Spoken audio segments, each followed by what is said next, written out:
Meteo Yoshuk, Coabelanik, Kushia Bontonik, Bonejak Bijos Alfredo, Chicopocta Batzicop. Hola, ¿cómo están? Mi nombre es José Alfredo. Hablo la lengua tzotzil.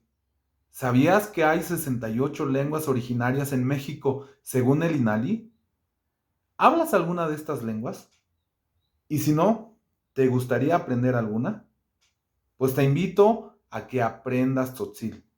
Yo soy hablante de esta lengua maya que se habla en el sur de México, en varios municipios de Chiapas, entre ellos Chamula, Sinacantán, Larráinzar, Chenaló, Huixtán, Venustiano Carranza, entre otros.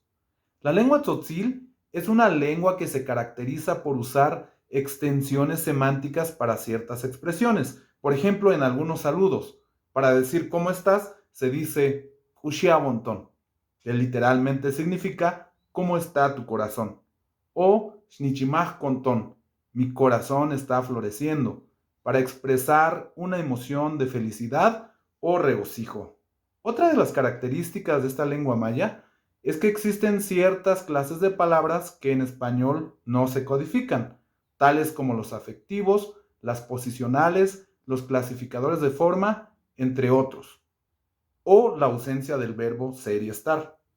¿Se te hace interesante esta lengua?